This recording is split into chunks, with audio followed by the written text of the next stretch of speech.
이 시간 우리 성경 말씀 보겠습니다. 마태복음 4장 1절부터 11절까지입니다. 마태복음 4장 1절부터 11절까지입니다. 제가 가진 성경으로는 신약성경 4페이지 정도 있습니다. 마태복음 4장 1절부터 11절까지 말씀. 찾으셨으면 한 절 한 절씩 교독하고요. 마지막 11절은 같이 읽도록 하겠습니다. 제가 먼저 읽겠습니다. 그때에 예수께서 성령에게 이끌려 마귀에게 시험을 받으러 광야로 가사 시험하는 자가 예수께 나와서 이르되 내가 만일 하나님의 아들이거든 명하여 이 돌들로 떡덩이가 되게 하라.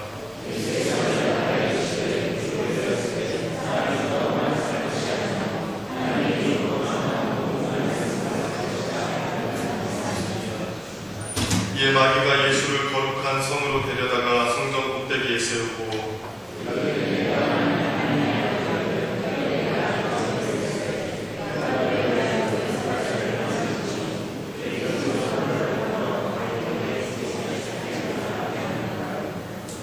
예수께서 이르시되 또 기록되었으되 주 너의 하나님을 시험하지 말라 하였느니라 하시니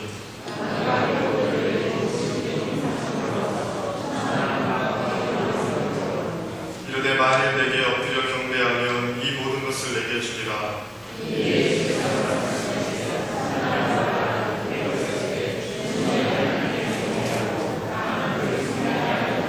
같이 읽겠습니다. 이에 마귀는 예수를 떠나고 천사들이 나와서 수종드니라. 아멘. 우리 옆 사람과 한번 인사해 봅시다. 참 잘 오셨습니다.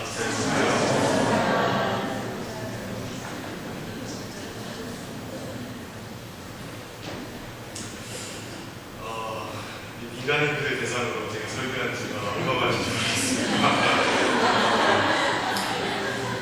맨날 우리 머리 깎은 형제들, 시커멓게 탄 형제들만 보고 있다가 굉장히 지금 어색합니다. 만나뵙게 돼서 반갑습니다. 네, 오늘 본문은 우리가 너무나도 익숙하게 잘 알고 있는 본문입니다. 예수님께서 공적 사역을 하시기 전에 광야에서 사탄에게 시험을 받으신 내용이죠. 우리는 이 예수님께서 세 가지 시험을 받으셨다는 것과 이 시험에서 보란듯이 승리하셨다는 것 너무나도 잘 알고 있습니다. 그리고 이 예수님의 승리를 보면서 우리 역시 이 예수님과 같이 세상에서의 시험에서 승리해야 된다 라는 것까지도 너무나도 잘 알고 있습니다. 하지만 이 본문을 조금 더 우리 이 시간 묵상해 볼 필요가 있을 것 같습니다. 여기에는 우리가 확인해 봐야 될 더 중요한 내용들이 많이 담겨있기 때문에 그렇습니다. 왜 예수님에게 이 시험이 주어졌는지, 이 시험의 본질적인 내용이 무엇인지, 정말로 이 시험이 우리에게 요구하는 게 무엇인지 구체적으로 조금 더 궁금하게 생각해 볼 필요가 있다는 것입니다. 그래서 오늘부터 몇 주간에서 이 예수님의 시험에 대해서 살펴볼 텐데, 오늘은 이 시험의 전체적인 내용을 먼저 살펴보고 다음 주부터 세 가지 시험을 순차적으로 한번 살펴보도록 하겠습니다. 오늘 본문의 내용을 잘 이해하려면 먼저 이 시험이 일어난 정황을 조금 살펴볼 필요가 있습니다. 이 시험이 어느 정황에서 이루어진 것인가를 잘 봐야 오늘 본문이 잘 이해될 수 있기 때문에 그렇습니다. 4장 1절을 보시면 예수님의 시험이 일어난 정황에 대해서 이렇게 이야기합니다. 우리 4장 1절 한번 같이 읽어볼까요? 4장 1절 한번 같이 읽어보겠습니다. 시작. 그때에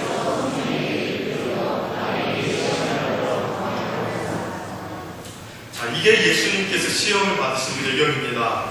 우리가 그냥 보고 쉽게 지나칠 수 있는 구절이지만 이 내용을 하나하나 살펴보면 굉장히 이상하다는 것을 알 수 있습니다. 먼저 예수님께서 시험을 받으신 시점을 한번 살펴봅시다.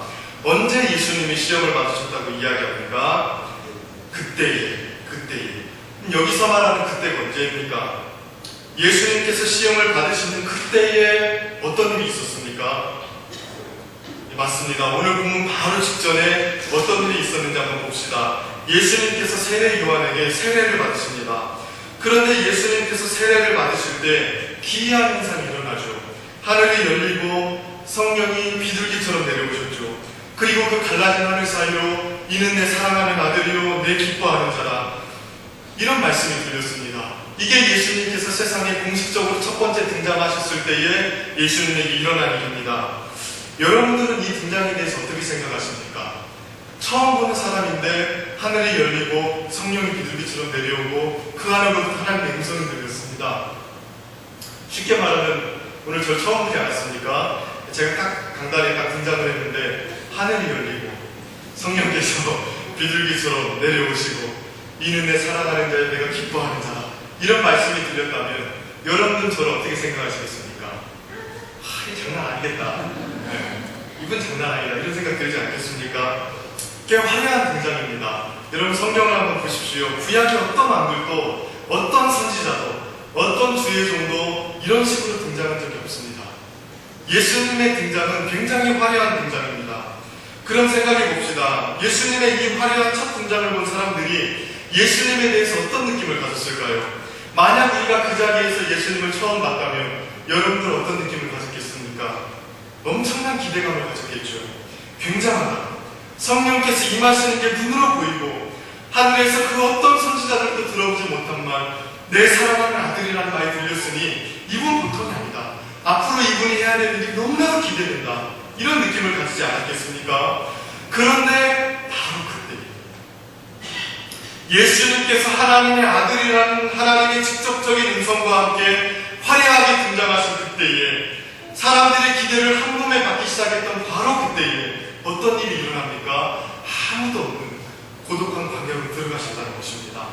그렇게 화려하게 하나님의 아들로 등장하셨으면 자연스럽게 이제는 세상으로 나가서 멋들어지게 하나님의 사역을 해야 맞는 것 아닙니까? 그게 우리가 자연스럽게 생각할 수 있는 과정 아닙니까? 그런데 그때에 아무도 없는 광야로 가셔서 고통스러운 시험에 직면하셨다고요. 더군다나 여러분 자세히 한번 살펴보십시오. 이 시험이 지금 누구에 의해서 주어진 것입니까? 많은 사람들이 예수님의 이 시험이 사탄 때문에 일어났다고 생각을 합니다. 하지만 이 시험은 사탄에게 받은 시험은 맞지만 사탄에 의해서 주어진 시험은 아닙니다. 4장 1절을 여러분 자세히 보십시오. 그때에 예수께서 성령에게 이끌리어 마귀에게 시험을 받으러 광야에 가사. 누구에게 이끌리어? 성령에게 이끌리어. 예수님을 광야로 이끌어 시험을 받게 하신 분이 누구냐면 성령이시랍니다. 사탄이 시험을 하러 온 것이 아닙니다. 성령께서 예수님을 시험을 당하는 곳으로 이끌어 들이신 것입니다. 마가복음 1장 12절을 보면 오늘 본문과 동일한 정황의 말씀이 나오는데 그 구절을 보면 이렇게 이야기합니다. 성령이 곧 예수를 광야로 몰아내신지라. 헬라어를 정확하게 번역하면 예수님을 광야로 내던지시라라는 뜻입니다. 내던지다. 성령께서 강권적으로 예수님을 시험이 기다리는 광야로 몰아가셨다는 것입니다. 여러분 참 이상한 상황 아닙니까? 성령께서 하늘을 가르고 임재하셨고 그 갈라진 하늘 틈 사이로 이는 내 사랑하는 아들이요 내 기뻐하는 자라는 하나님의 엄청난 말씀이 들렸습니다. 그러면 그 다음부터는 그 현상에 맞는 일들이 일어나야 맞는 건 아닙니까? 성령의 능력을 입은 하나님의 아들이 기적도 일으키고 성공도 하고 사람들로부터 추앙을 받는 일이 바로 일어나야 되잖아요. 이것이 우리가 잘 알고 있는 과정 아닙니까? 그런데 예수님은 하나님의 아들이라는 그 독특한 정체성과는 전혀 다른 과정 속으로 들어가십니다. 고난과 시험을 받으시죠. 그리고 더 기가 막힌 것은 그 시험이 그 누구도 아닌 예수님을 사랑하신다고 말씀하셨던 그 하나님에 의해서 일어났다는 것입니다. 여러분 이 예수님의 시험을 보면서 무엇을 느끼십니까? 이 예수님의 모습에서 우리는 우리의 현실을 볼 수 있지 않습니까? 가만히 생각해 보십시오. 여러분 우리의 정체성은 무엇입니까? 우리가 그리스도를 영접했을 때 하나님으로부터 들렸던 음성이 무엇입니까? 너는 내 사랑하는 자녀다. 내가 너를 기뻐한다. 내가 너를 무조건적으로 품었다. 내가 영원토록 너를 사랑하겠다. 이게 우리가 하나님을 처음 만났을 때 그 그리스도의 십자가에서 주님을 만났을 때에 들었던 음성 아닙니까? 그러면 그때부터는 여러분 뭔가 좀 달라져야 되는 거 아닙니까? 하나님의 자녀 아닙니까? 우리의 신분과 정체성이 바뀐 것입니다. 그러면 거기에 걸맞게 다른 사람들이 감히 흉내내지도 못할 복도 받고 성공도 하고 일도 잘 풀리고 그래야 하잖아요. 그런데 우리의 현실을 정직하게 돌아보면 그렇지 않을 때도 있더라는 것입니다. 모든 것이 다 형통해지는 게 아닐 때도 있습니다. 오히려 예수 믿고 나서 시련의 장소, 이 광야로 들어갈 때가 있다는 것입니다. 이게 우리가 현실적으로 경험하는 것이죠. 예수 믿고 하나님의 자녀가 된다고 해서 광야가 없어지는 것이 아닙니다. 오히려 하늘이 열리고 하나님의 사랑을 경험하고 난 이후에 곧바로 광야로 들어가게 되는 경우가 많습니다. 하나님의 자녀라고 해서 시험이 다른 사람보다 월등히 잘 되거나 회사에서 월등히 승진이 빠르거나 그러지 않지 않습니까? 오히려 광야의 시험과 고난이 처하게 되는 경우가 있다는 것입니다. 저는 아버지가 목회를 하십니다. 큰 교회 목회를 하시는 건 아니지만 평생 작은 교회에서 정직하게 목회를 하시고 계십니다. 근데 목회를 하다 보면 여러 가지 어려운 일들이 있지 않겠습니까? 그때마다 저희 형이 저에게 이런 말을 했습니다. 우리 아버지는 밤낮 쉬지 못하고 성실하게 하는데 야, 왜 자주 이렇게 고난을 받는 거야? 야, 네가 목사니까 대답해봐라. 하나님의 자녀이고 하나님을 위해서 살아가면 여러분 소리 잘 나가야 되는 거 아닙니까? 그런데 우리에게는 자주 시험과 고난이 찾아옵니다. 이게 우리가 자주 직면하는 현실이죠. 그 이유가 뭔지 우리는 잘 알지 못합니다. 하지만 본문의 내용을 통해서 적어도 우리는 우리 삶의 현실 감각을 키워나갈 필요가 있습니다. 우리는 너무나도 예수 믿고 성공하는 신화에 젖어 있어서 우리 삶에 그런 시련이 오면 당황합니다. 야, 이거 내가 뭐가 잘못된 거 아닌가? 저 사람은 저렇게 잘 나가는데 뭔가 나에게 잘못된 건 아닌가? 당황합니다.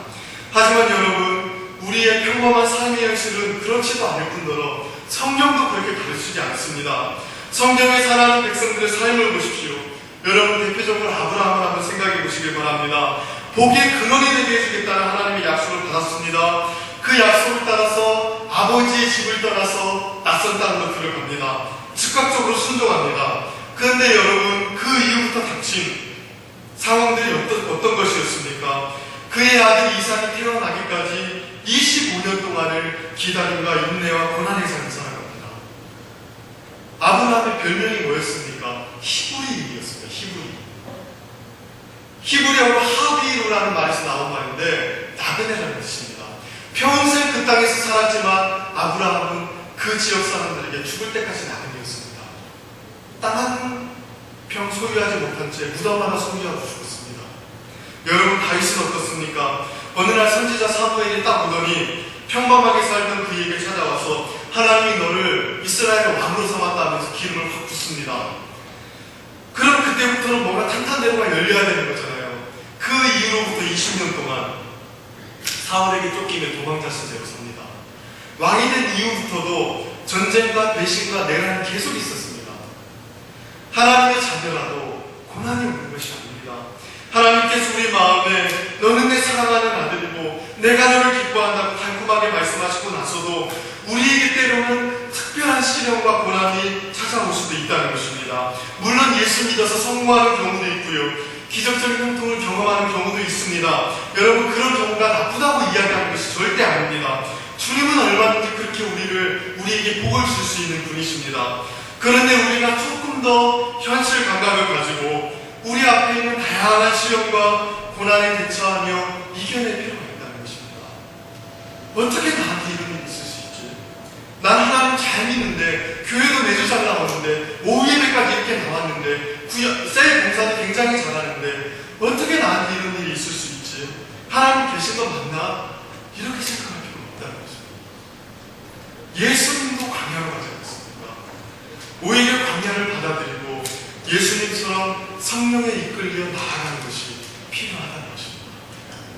그러면 여러분, 예수님께서는 이 광야에서 어떤 시험을 받으셨습니까?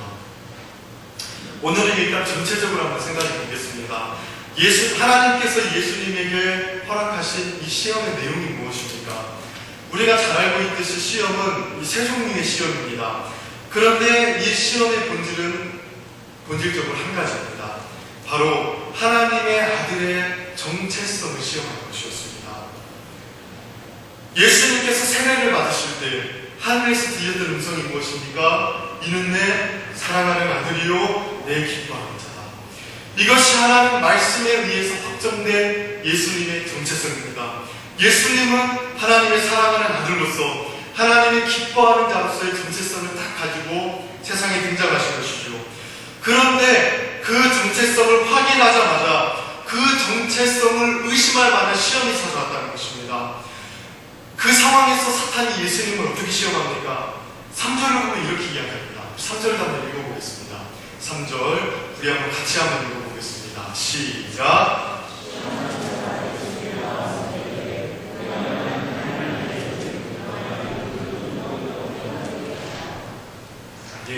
시험하는 자가 예수께 나와 이르되 내가 만일 하나님의 아들이오든 6절도 마찬가지입니다. 이르되 내가 만일 하나님의 아들이오든 뛰어내리라. 여러분 사탄이 시험할 때 어떻게 시험합니까? 네가 만일 하나님의 아들이라면 하나님이 너를 아들이라고 칭했느냐? 내가 하나님의 아들이라면 왜 40일 동안 쫄쫄 굶는 것이냐? 내가 하나님의 아들이라면 이 돌들을 떡덩이로 만들어봐라. 네가 하나님의 아들이라면 저기서 떨어져도 죽지 않을 것 아니냐? 기적을 보여줘라. 네가 하나님의 아들이라면 이 세상을 다 가져야 되지 않느냐? 나에게 절해라. 그럼 내가 이 세상을 주겠다. 이게 사탄의 시험이었습니다. 하나님의 말씀에 의해서 주어진 예수님의 정체성을 왜곡시키고 망가뜨려서 그 정체성과는 전혀 다른 행동을 하도록 만드는 것이었습니다. 시험할 수 있는 여러 가지가 있었을 것이 분명합니다. 그럼에도 불구하고 왜 사탄이 이 정체성을 가지고 시험을 했을까요? 이유는 간단하죠. 여기에 모든 게 다 달려있기 때문에 그렇습니다. 이 정체성이 틀어지면 앞으로 예수님께서 이루어 나가실 이 구원의 일들의 본질적인 의미들이 다 변질되기 때문에 그렇습니다. 저는 지금도 마찬가지라고 생각합니다. 모든 시험과 고난 속에서 가장 위기에 처하는 것은 우리의 정체성입니다. 사탄은 지금도 그것으로 우리를 시험합니다. 네가 만약 하나님의 자녀라면 배불러야 되는 것 아닌가? 네가 하나님의 자녀라면 기적을 경험해야 되는 것 아니냐? 네가 하나님의 자녀라면 온 세상을 다 가지시는 파워가 있어야 되는 것 아니냐? 지금도 우리에게 이렇게 이야기한다는 것입니다. 그래서 하나님께서 원하시는 그 하나님 자녀의 독특한 모습을 가지지 못하게 합니다. 오히려 다른 모습으로 예수 믿는 사람이긴 한데 뭔가 변질되고 뭔가 망가진 모습으로 자꾸 우리를 바꿔놓는다는 것입니다. 그래서 하나님의 자녀라는 이름으로 버젓이 다른 존재가 되어가게 합니다. 교회를 못 가게 하는 거예요. 기독교에 대한 안티적인 분위기를 만드는 것, 여러분 그런 것들로 신앙이 무너지는 것이 아닙니다. 우리가 어떤 존재여야 되는지, 우리가 어떤 존재로 누구에게 속했는지, 우리가 어떻게 구원받았는지, 우리가 어떻게 살아야 되는지, 이 가장 본질적인 부분들이 변형이 되면 그때부터 우리의 신앙은 망가지기 시작하는 것입니다. 대표적인 실패 사례가 여러분 이스라엘 아닙니까? 예수님께서 광야에서 40일간 시험 받으셨던 것처럼 이스라엘 백성들도 40년 동안 광야에서 시험을 받았습니다. 그때 하나님께서 그들에게 확인하고 싶었던 게 뭔지 아십니까? 신명기 8장 2절을 보면요 이렇게 이야기합니다. 제가 읽어드릴 테니까 잘 들어보십시오. 내 하나님 여호와께서 이 40년 동안에 너로 광야의 길을 걷게 하신 것을 기억하라. 이는 너를 낮추시며 너를 시험하사 내 마음이 어떠한지 그 명령을 지키는지 아니 지키는지 알려 하십니다. 하나님이 이스라엘 백성들에게 광야 시험을 주신 이유가 뭐라고요? 이스라엘의 마음이 어떤지, 진짜 그들이 하나님의 백성으로서 율법을 사랑하며 자신의 정체성을 지키며 살아가는지 알고 싶었던 것입니다.